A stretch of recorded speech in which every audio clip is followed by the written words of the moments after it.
बिस्मिल्लाहिर्रहमानिर्रहीम। अस्सलाम वालेकुम नाज़रीन, आप यूट्यूब चैनल देख रहे हैं। मैं इमरान खान हूँ। फील्ड मार्शल आसिम मुनीर ने अमेरिका के साथ मिलकर इसराइल की हिफाजत के लिए अक़वाम मुत्तहिदा में एक करारदाद को मंजूर करवाया। इस करारदाद के खिलाफ कौन कौन था और हक में कौन कौन था, यह है अब की सबसे बड़ी स्टोरी। चीन ने, रशिया ने और हमास ने इससे इख्तलाफ किया। ये डोनाल्ड ट्रंप के 20 नकात है जिसके ऊपर यह करारदाद है। अक़वाम मुत्तहिदा से इसको मंजूर करवा लिया गया है। पाकिस्तान ने इसके हक में वोट डाला है। दीगर वो ममालिक जो डोनाल्ड ट्रंप के हमायती हैं, उन्होंने भी इसके हक में वोट डाला है, खास तौर पे मुसलमान मुल्कों ने। अब एक स्टेबलाइजेशन फोर्स जाएगी और वो जाकर गजा के अंदर अपनी ड्यूटी करेगी। मैं आपको एक बात याद दिलाऊं कि एक दिन इसहाक डार साहब ने कहा था कि ये वो मुआहिदा नहीं है जो हमारे साथ शेयर किया गया था, या जो बात हमारे साथ हुई थी अमेरिका की, या जिन चीजों पर हमने इत्तफाक किया था, या जो मुआहिदा हमारे साथ शेयर किया गया था, ये वो मुआहिदा नहीं है जो आज छुपवाया जा रहा है। उस वक्त इसहाक डार साहब भाग गए थे, पीछे हट गए थे। लेकिन फिर उसके बाद हमने देखा कि जिस तरीके से तहरीके लब्बैक का कत्लेआम हुआ और उस कत्लेआम के बाद जैसे खौफ पाकिस्तान में फैलाया गया, उस खौफ के बाद ऐसा लगता है कि पाकिस्तान में कोई भी मौजूदा मिलिट्री एस्टेब्लिशमेंट के खिलाफ, इसराइल के खिलाफ या फलस्तीन के हक में खड़ा नहीं हो पाएगा, इनके मौक़िफ़ को डिनाई नहीं कर पाएगा, इनके मुकाबले में आ नहीं पाएगा। ये हुकूमत को इस बात का आइडिया है और उन्होंने अपने आलमी सहूलतकारों को खुश करने के लिए यह बताया भी कि अगर पाकिस्तान में खून भी बहाना पड़ा तो कोई मसला नहीं है, आप इजी हो जाए, क्योंकि उसको इसके साथ लोग जोड़कर देखते हैं। अब आ जाए कि ये जो करारदाद पास हुई है, इसमें क्या किया जाएगा। आलमी इस्तेहकाम फोर्स की गजा में तैनाती होगी। इसराइली बॉर्डर को महफूज बनाया जाएगा। कौन बनाएगा? ये जो मुसलमान ममालिक की फोर्स है वो इसराइल की हिफाजत करेगी, उसके बॉर्डर को महफूज बनाएगी। गजा को असलहे से पाक किया जाएगा, यानी किसी किस्म का खतरा गजा से कभी भी इसराइल को नहीं होना चाहिए। और हमास को गैर मुसल्लह करना भी इसके अंदर शामिल है। हमास के पास मुख्तलिफ हथियार है, रॉकेट है, बाद औक़ात उनके पास रॉकेट लॉन्चर्स हैं, उनके पास छोटे और बड़े वेपन्स हैं हमास के पास, लेकिन वो बहुत महदूद हैं और बहुत थोड़े हथियार हैं उनके पास। लेकिन हमास को भी गैर मुसल्लह किया जाएगा। हमास ने इस करारदाद को मुस्तरद कर दिया। हमास ने करारदाद को मुस्तरद करते हुए ये कहा कि यह फ़लस्तीनियों के साथ एक ज्यादती है और उनकी तहरीक को मुकम्मल तौर पे कुचलने के मुतरादिफ है। अब मामला यह है कि पाकिस्तान ने इसके ऊपर वोट डाल दिया, लेकिन वोट डालते हुए पाकिस्तान ने एक बात की। पाकिस्तान ने कहा कि अक़वाम मुत्तहिदा की करारदादों के मुताबिक कम से कम जो है वो फ़लस्तीनी रियासत का तो क़याम होना चाहिए, ये पाकिस्तान का मुतालबा है। लेकिन आपको मैं एक हैरत की बात बताता हूं कि पाकिस्तान और बहुत सारे इस्लामी ममालिक मिलकर डोनाल्ड ट्रंप के उन नकात के अंदर जिसके ऊपर यह करारदाद पेश की गई है, इसमें सिर्फ एक नुक्ता शामिल नहीं करवा पाए। भाई अगर आप सारे डोनाल्ड ट्रंप की हमायत कर रहे हैं, आप ये भी कह रहे हैं कि इसराइल को महफूज बनाना है, उसकी सरहदों की हिफाजत करनी है, गजा के अंदर जो फ़लस्तीनी है उनको मुकम्मल तौर पे गैर मुसल्लह करना है, हमास से हथियार छीन के वापस लेने हैं, अगर आप ये सारे मुतालबात मान रहे हैं तो आपको अपना एक मुतालबा भी उसमें शामिल करवाना चाहिए था। इस करारदाद में एक नुक्ता होना चाहिए था कि एक आज़ाद और खुद मुख्तार फ़लस्तीनी रियासत का क़याम अमल में लाया जाएगा। सारे मुसलमान मिलकर एक नुक्ता शामिल नहीं करवा पाए और डोनाल्ड ट्रंप के नुकात के ऊपर सब ने मिलकर दस्तखत कर दिए, यानी हाथ खड़े कर दिए, जनाब हम आपके साथ हैं।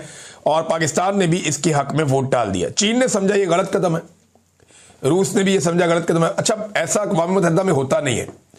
नॉर्मली पाकिस्तान का मौक़िफ़ और चीन का मौक़िफ़ एक ही जैसा होता है। भारत कुछ करने जा रहा हो, अमेरिका कुछ करने जा रहा हो, पाकिस्तान के खिलाफ जो भी चीज़ आती है चाइना उसको रोकता है पाकिस्तान के लिए। तो पाकिस्तान का मौक़िफ़ हमेशा चीन के मौक़िफ़ के साथ रहता है। लेकिन इस मरतबा क्या हुआ, पाकिस्तान का मौक़िफ़ चीन के मौक़िफ़ से अलग हो गया।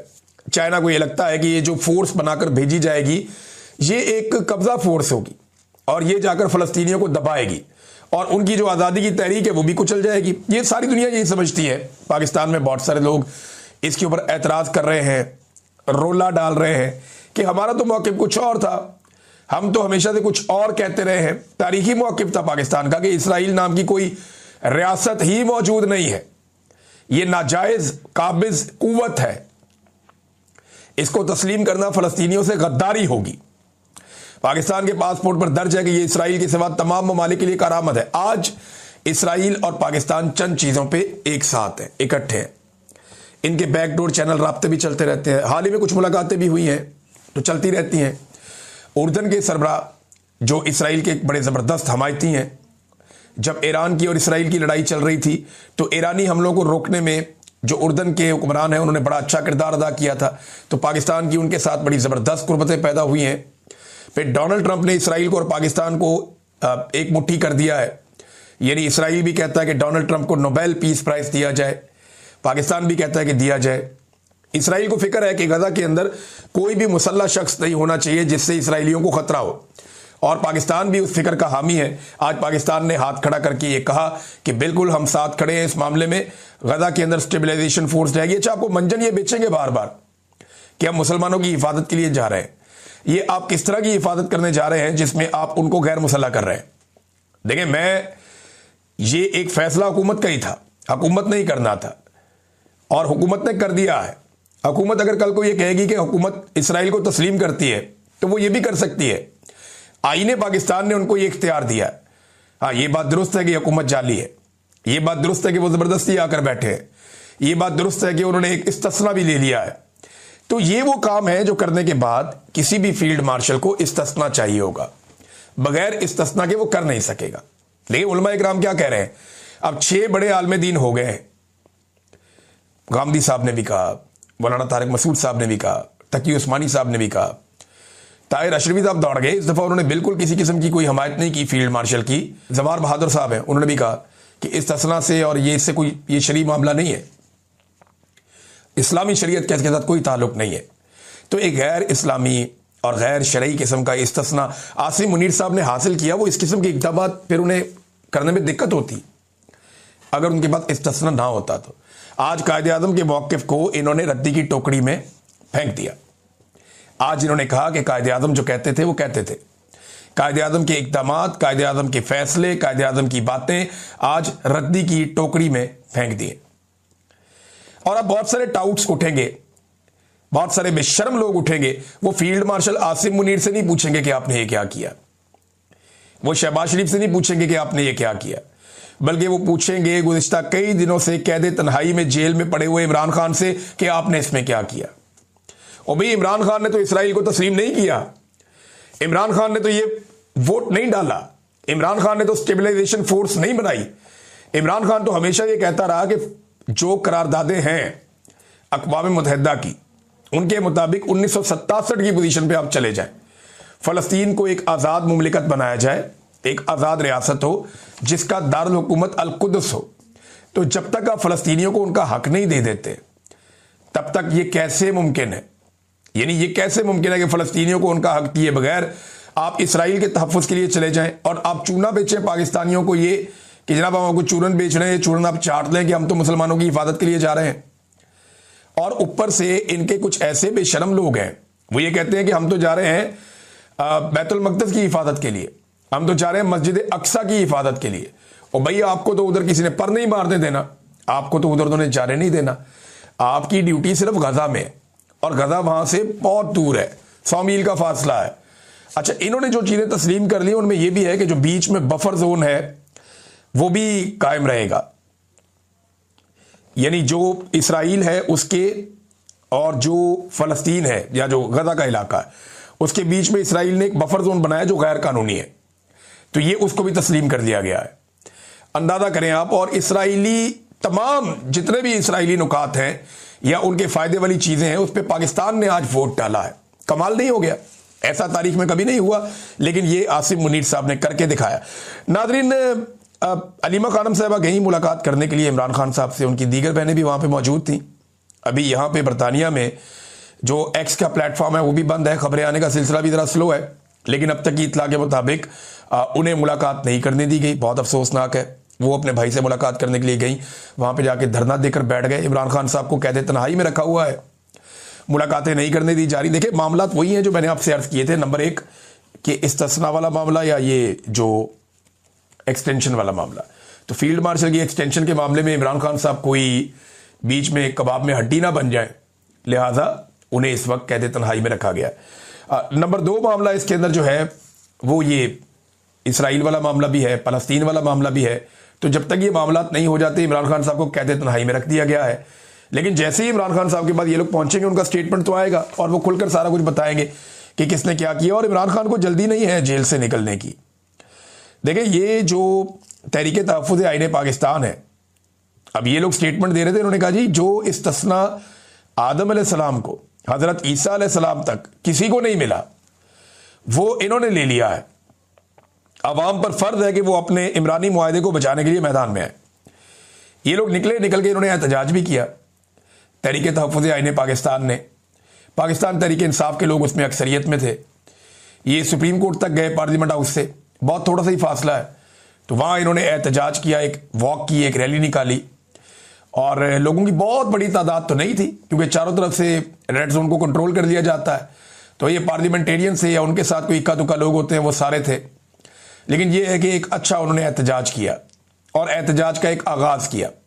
वकला भी मुख्तलिफ जगह पे एहतजाज कर रहे हैं, लेकिन वो वकला जिन्हें इलेक्शन जीतने के बाद या तो जिन्होंने एस्टेब्लिशमेंट को ज्वाइन कर लिया या वो वकला जिन्होंने आसमा जहांगीर ग्रुप के नाम के ऊपर इलेक्शन में वोट लिया और आज वो एहसन भून वगैरह के कंट्रोल में है या आजम नज़ीर तारर साहब के कंट्रोल में है, वो सारे के सारे इससे अपने आप को बाहर रख रहे हैं। और उनका ये कहना है कि जनाब हमारा कोई ताल्लुक नहीं है, जज इस्तीफे देते हैं तो दें, घर जाते हैं तो जाएं, मजीद जजेज आ जाएंगे, ये जजों की लड़ाई हमने नहीं लड़नी, ये जाने इनका काम जाने। हालांकि ये वो सारे वकला हैं, जब इन्होंने वकला तहरीक चली थी तो ये सारे उसका हिस्सा थे, उसके अंदर शामिल थे और ये सारे मिलकर यही काम कर रहे थे। और वो जजों की लड़ाई थी कि अदलिया को कंट्रोल कर लिया गया था। आज भी अदलिया को कंट्रोल कर लिया गया है, लेकिन जो नौजवान वकला है वो बड़े पैमाने पर सारे के सारे आज खड़े हैं खिलाफ इस 26वीं और 27वीं आईनी तरमीम के। लेकिन एक और बात है ना, इस मरतबा एस्टेब्लिशमेंट की मदद शामिल हाल नहीं है। एस्टेब्लिशमेंट पूरी ताकत से मौजूदा निज़ाम और 27वीं और 26वीं आईनी तरमीम के साथ खड़ी है। नंबर 2, इस मरतबा कोई बहुत बड़ी बड़ी फंडिंग भी नहीं है, कोई बाहर से भी फंड नहीं आ रहे। पाकिस्तान तहरीक इंसाफ के अपने फंड्स का मसला है, वो इन्हें कैसे बड़े पैमाने पे फंडिंग कर सकते हैं। तो वकला को उस तरह फंडिंग नहीं मिलेगी जैसे पिछली वकला तहरीक में फंडिंग मिली थी। उसमें बहुत फंडिंग आ गई थी, पीपल्स पार्टी ने, PMLN ने, पाकिस्तान के बाहर से अंदर से बहुत फंड्स मिल गए थे, उसको बहुत सहूलतकारी मिली थी। लेकिन इस मरतबा क्योंकि इसराइल के और फलस्तीन के मामले पर आसिम मुनीर साहब ने पूरा साथ दिया अमेरिका का, तो इसके नतीजे में जो कोई फंडिंग पहले बाहर से इधर उधर से आ जाती थी उसके ऊपर भी अब पाबंदी लग जाएगी, सख्ती हो जाएगी। तो फंडिंग के बगैर तहरीक चलाना भी मुश्किल है। अब वकला को ना अपने जोरे बाजू पे तहरीक चलानी पड़ेगी। देखते हैं कि वो ये कर पाते हैं या नहीं कर पाते। बहरहाल अभी तक की इत्तला के मुताबिक इमरान खान साहब की फैमिली को उनसे नहीं मिलने दिया गया। हो सकता है मुलाकात हो जाए, लेकिन मुश्किल दिखाई दे रहा है। नाज़रीन, ये खबर जो बड़ी छुपाई गई थी और पाकिस्तान के अंदर भी आलमी सतह पे इमरान खान की अहलिया बुशरा बीबी को टारगेट किया गया, एक मरतबा नहीं कई मरतबा टारगेट किया गया। हसनैन रफीक साहब हैं बड़े अच्छे जर्नलिस्ट। अच्छा, ये जो टारगेट किया गया ना, इस टारगेट करने में एक कसाब जो बनी गाला के अंदर जिसकी कसाई की दुकान है, उसका नाम इस्तेमाल किया गया कि जनाब ये जो बंदा है ना, ये बंदा वहां पे एक गवाह के तौर पे भी है और इसका नाम बाकायदा आर्टिकल्स के अंदर लिखा भी गया और इसके ऊपर बड़े शद और मत के साथ एक प्रोपेगेंडा किया गया। पाकिस्तान के तमाम टीवी चैनल ने, अखबारात ने, सब ने मिलकर इस खबर को ऐसे चलाया कि जैसे बहुत बड़ी बात है। अब ये जो कसाब है जिसका इंटरव्यू लेने के लिए ये खातून बुशरा तस्कीन साहबा पहुंची थी, अब वो सारी कहानी बेचारा बता रहा है। वो ये बताता है कि जनाब 3 दफा ये बीबी मेरे से गोश्त लेने आई है और इनकी बातों से मुझे अंदाजा हो गया कि ये किसी और चक्कर में है। और ये मेरे से पूछती थी जनाब बकरों के रंग बताओ, तो ये बताओ, तो वो बताओ। तो नाज़रीन, आप सारे ये जानते हैं कि जब भी आप लोग कोई बड़ा काम करने जा रहे होते हैं या कोई ट्रैवल करने जा रहे होते हैं, लोग पाकिस्तान से बाहर निकलते हैं तो वो सदका देते हैं। तो सदके के अंदर वो मुर्गी या बकरा ज़िबा करते हैं और उसका गोश्त गरीबों में बांट देते हैं। ये एक नॉर्मल प्रैक्टिस है पाकिस्तान में, नहीं दुनिया भर में है। मुसलमान सदका करते रहते हैं, तो इसी तरह से सब लोग सदका करते हैं। मैंने अपनी आंखों से देखा, नवाज शरीफ साहब के सदके दे रहे थे लोग। मैंने देखा जरदारी साहब के बारे में बाकायदा खबरें छपी है। तो ये तो एक इस्लामिक तरीक़ाकार है कि सदका करना। अब इसमें जो है वो उसको उन्होंने घेरा कसाई को, तो कसाई ने बताया जनाब मैंने नमक खाया हुआ है, मैं कैसे नमक हरामी करूं। मैं इमरान खान साहब के घर 15 साल से जा रहा हूं, 15 साल से मैं वहां पे गोश्त सप्लाई कर रहा हूं इमरान खान साहब के घर में जो पकाकर खाया जाता है। और वो ये कहते हैं जनाब मैं जानवर ज़िबा करता था। अच्छा, वो ये भी बता रहे हैं कि बीबी मुझे बार बार कहती थी कि सिरियों का बताओ, पायों का बताओ, सिरियों का बताओ, किस रंग की। उन्होंने कहा जी मैं तो सिरिया और सारा सामान साथ लेके वापस आता था, जो गरीब लोग होते हैं उनको हम दे देते थे। तो उस आदमी ने पूरा का पूरा पोल खोल दिया और इसमें जो सबसे अहम रोल प्ले किया वो रोल प्ले किया हसनैन रफीक साहब ने। अच्छा, वो अब बातें जरा सुन लें आप। ये आगा शेख सरवत साहब ने इसकी एक तहरीर लिखी है, मैं आपको पढ़ के सुनाता हूं कि बुशरा तस्कीन मुझे झूठ पर आमादा करती रही, शोहरत की हिरस दिलाती रही। वो मुझसे बेरब्त और बेमहल सवालात करती रही कि बकरा किस रंग का था, स्याह रंग का था। वो सिरियां रख लेती थी और ताकीद करती थी कि तुम्हें कोई गजंद ना पहुंचेगा, मगर मैंने खान साहब के आस्ताने का नमक खाया था। मैं झूठ नहीं बोल सकता था। मैंने उसके रूबरू ये कहा कि जिन बातों को तुम घड़ रही हो वो सरासर बेबुनियाद और लग़व है, झूठी है। ऐसी कोई वारदात इमरान खान साहब के साथ पेश नहीं आई, ना उन्होंने कभी ऐसी महमल बात कही और ना ही उनकी एहलिया ने मुझ पर कोई ऐसा हुक्म दायर किया। मैं हर बार सारा गोश्त अपने हमरा ले जाता और मुस्तहकीन में अपने हाथों से तकसीम करता था। सिरिपाए भी मैं खुद साथ रखता था। बनीगाला के एक खादम ने बुशरा तस्कीन को मेरे पास भेजा। वो आई और मुझ पर दबाव डालती रही कि मैं उसकी मन घड़त रवायात की तस्दीक कर दूं। जब मैंने इन तमाम इल्ज़ामात को बेहकीकत और बेमाया करार दिया तो इसके बावजूद उसने इन बातों को कलम बंद करके छाप दिया। यहां तक कि एक नामियाती जरीदे में वो तहरीर शाया की गई जिसमें कसाब राणा अजीम से मुतालिक गलत और गुमराह कुन नकात दर्ज किए गए। अल्लाह जी, कसाई भी मुकर गया। जिसके ऊपर पूरी स्टोरी बनाई वो बंदा ही मुकर गया। ये इनके हालात है। और आसमा शरादी साहिबा के साथ ये हुआ कि उन्होंने इस स्टोरी को बिला वजह ही ओन कर लिया। यानी इमरान खान साहब के दौर में वे कहती रही कि मैंने तो कोई नाम ही नहीं लिया बुशरा बीबी का, और अभी जब ये स्टोरी बुशरा तस्कीन साहिबा की आई तो उन्होंने स्टोरी को ओन कर लिया। अब वो स्टोरी तबाह हो गई। वो कसाई कह रहा है जी ऐसी बात ही कोई नहीं, कोई काली सिरिया नहीं, तो कोई जादू, कोई टूना नहीं, मैं तो इन चीज़ों का हिस्सा ही नहीं हूँ। तो नादरीन, ये अब सूरत हाल। वो कहता ये सदका था, मैं खैरात कर देता था, जो मुस्तहिक लोग होते हैं, गरीब लोग होते हैं, मैं उनके अंदर बांट देता था।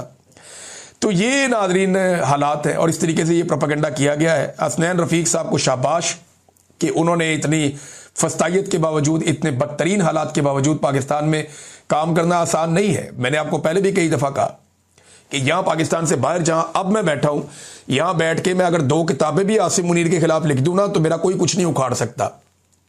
यहाँ बैठ के मैं शहबाज शरीफ को, आसिम मुनीर को कुछ भी कहता रहूँ, हकायक की बुनियाद के ऊपर कहता रहूँ, तो मेरा कोई कुछ नहीं बिगाड़ सकता। मैं जो मर्जी यहाँ करता रहूँ, क्योंकि यहाँ पे एक आज़ादी हासिल है। लेकिन पाकिस्तान के अंदर 2 जुमले बोलना, एक खबर देना इंतहाई मुश्किल है। और मैं भुगत के आया हूँ 3 साल, 10 मरतबा तो गिरफ्तार हूँ। तो मैं आपको बता रहा हूँ कि जो पाकिस्तान के अंदर सहाफ़ी मौजूद हैं उनका हम बाहर बैठे हुए लोगों के साथ कोई मुवाजना नहीं है, कोई मुकाबला नहीं है। आज तारिक मतीन साहब, सिद्दीक जान साहब, हसनैन रफीक साहब, शाकिर रवान साहब, बहुत सारे और हमारे नौजवान हैं, बेशुमार हैं, अतर काज़मी साहब, ये लोग बहुत मुश्किल, अलीना शिगड़ी साहिबा, समीना पाशा साहिबा और बहुत सारे, मैं किस किस का आपके सामने नाम लूँ, वो रोज़ाना जितनी फस्तायत का, जुल्म का और धमकियों का सामना करते हैं आप सोच नहीं सकते। हम लोगों में दबाव ज़रूर है जो पाकिस्तान से बाहर लोग मौजूद हैं, बहुत सारी चीज़ों का दबाव है। और सबसे ज़्यादा तो यह है कि बाहर भी आपको नुकसान पहुंचाया जा सकता है। जैसे अरशद शरीफ को कत्ल किया गया था, लेकिन इसके बावजूद पाकिस्तान में काम करना और बाहर काम करना ज़मीन आसमान का फ़र्क है। बाहर बैठ के ये बात कर देना बड़ा आसान होता है कि जनाब पाकिस्तान में फलाना कंप्रोमाइज़ हो गया, फलाना ये नहीं कर रहा, फलाना ये वाली बात क्यों नहीं कर रहा। ये बाहर बैठ के बहुत आसान है। और हमारे जो कुछ बेनामी किस्म के अकाउंट्स हैं वो ये वाला बहुत ज़्यादा तमगा बांटते हैं। खुद तो सामने आने की उनमें जरूरत नहीं होती, लेकिन वो लोगों को ये कहते रहते हैं। ये नामुनासिब बात है। ये जो लोग पाकिस्तान में बैठ के हसनैन रफीक जैसा काम कर रहे हैं या सिद्दीक जान जैसा काम कर रहे हैं या जो लोग समीना पाशा साहिबा जैसा काम कर रहे हैं, ये लोग दाद के मुस्तहिक हैं। इन्हें जो है वो सलाम करना चाहिए। तो नादरीन, अब तक के लिए इतना ही। अपना ख्याल रखिएगा। अपने इस चैनल का भी कुछ और खबरें थी लेकिन लंबा हो गया ये वीलॉग, अगले वीलॉग में